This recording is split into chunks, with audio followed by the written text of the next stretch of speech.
The Greeks were the third culture which we know of to have a complex system of mathematics.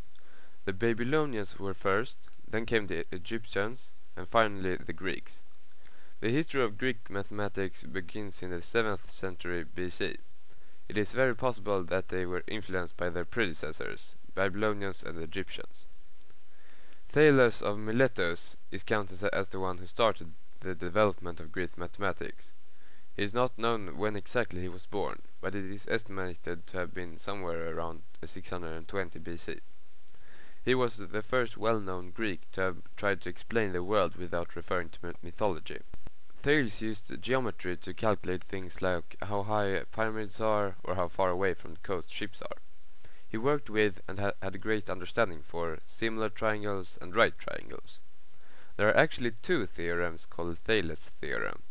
One is that if you have a circle and then create a triangle where the hypotenuse is the diagonal of the triangle and the angle opposite of the hypotenuse is on the edge of the circle, that angle will always be 90 degrees, which is a right angle, regardless of the other two angles in the triangle. The other Thales theorem, which is also called the intercept theorem, is about the ratio of segments of lines that appear when two lines are intersected at S and then go through two parallels. It is difficult to know whether it was Thales who came up with these theorems, but it's equally hard to prove the opposite.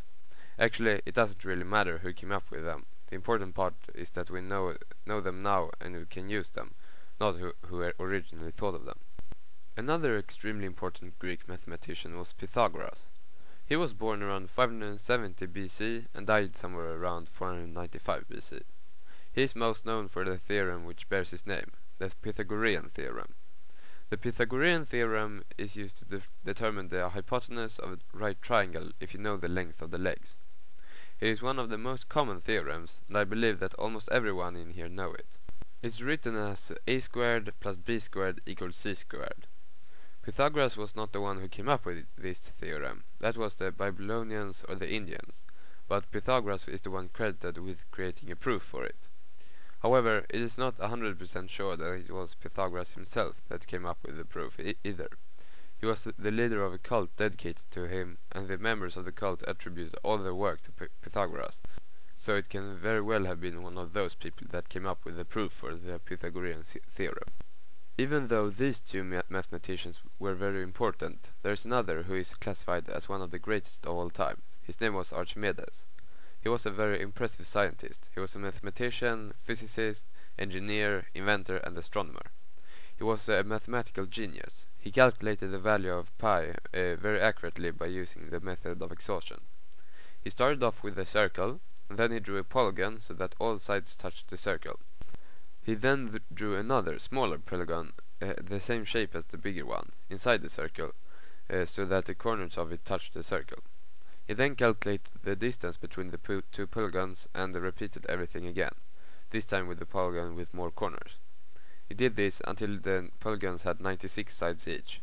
He then calculated that the value of pi lay between 3 and 1/7, approximately 3.1429, and 3 and 10/71, approximately 3.1408. That is very close to the actual value of pi, which is approximately 3.1416.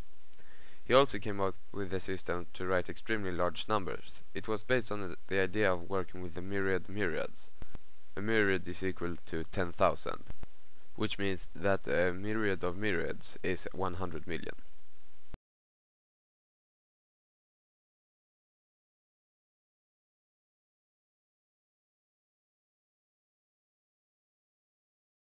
Chinese mathematics is all about problem solving.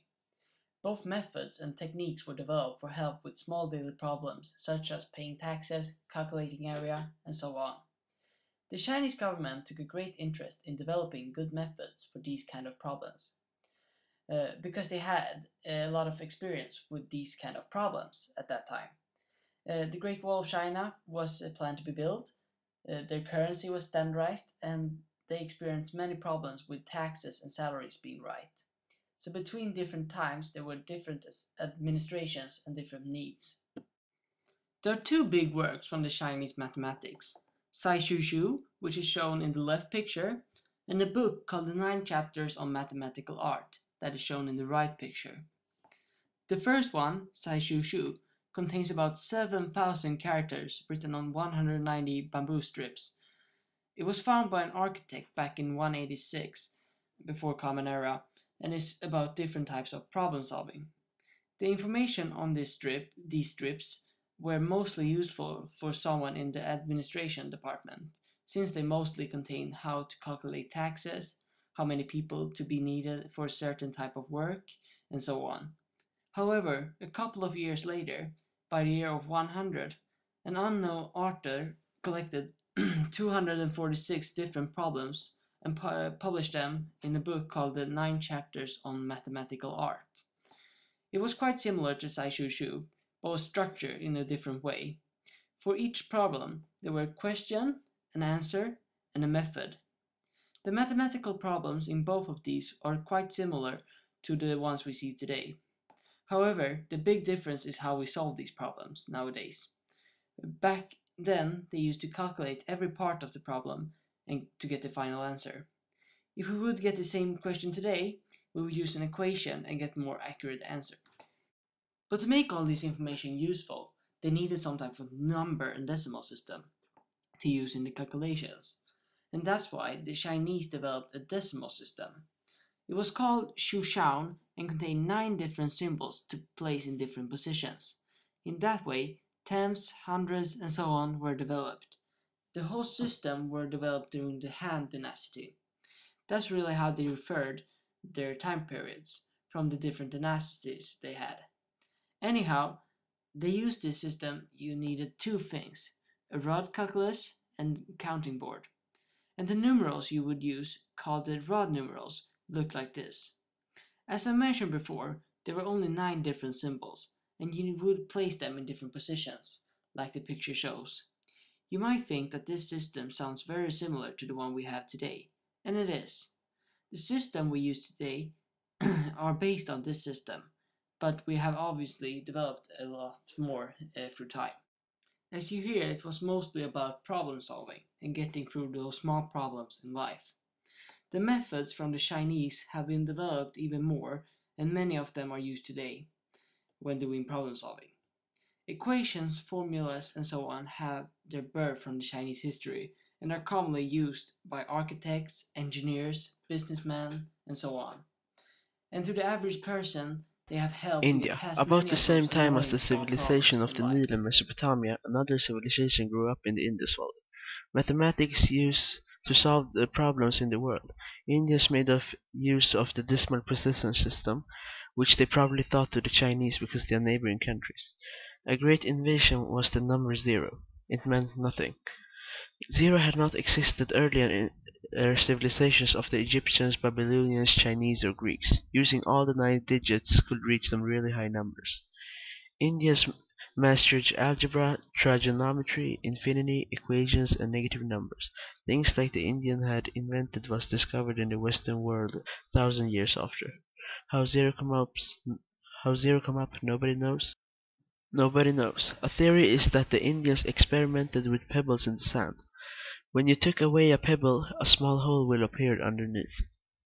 The Indian mathematician Brahmagupta appeared on the 7th century and was probably the first to work with negative numbers. He also wrote the rules of counting with zero, but when divided by zero, then they had a problem. 1 plus 0 is equal to 1, 1 minus 0 is equal to 1, 1 times 0 is equal to 0, and 1 divided by 0 creates a problem for Brahmagupta. Which number may possibly be multiplied by 0 and gives 1? New mathematical idea need to be created, an idea that will solve this problem. Bhaskara was the solution. Examples of his solutions are on the internet.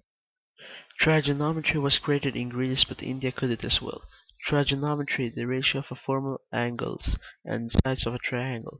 The Indians used it for example, to build bridges.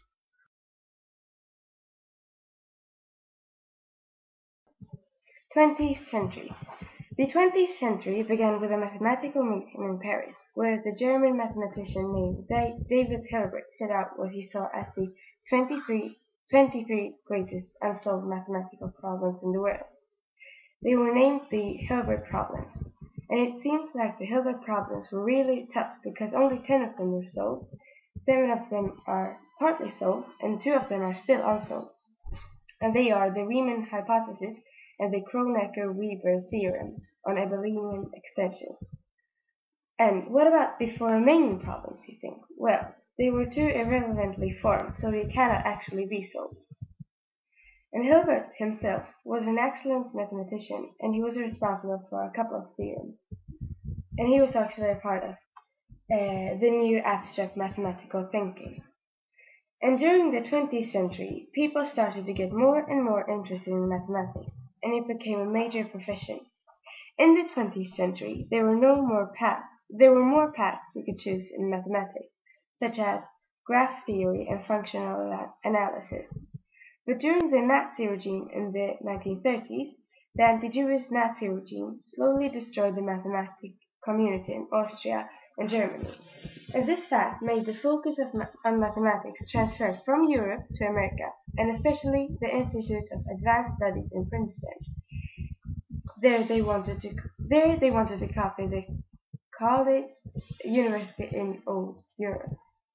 And when the anti-Jewish Nazi regime erased the mathematic communities, the great mathematicians such as Albert Einstein and Kurt Gödel tried to hide away from the Nazis. So actually they couldn't present their theories at that time if they had any theories.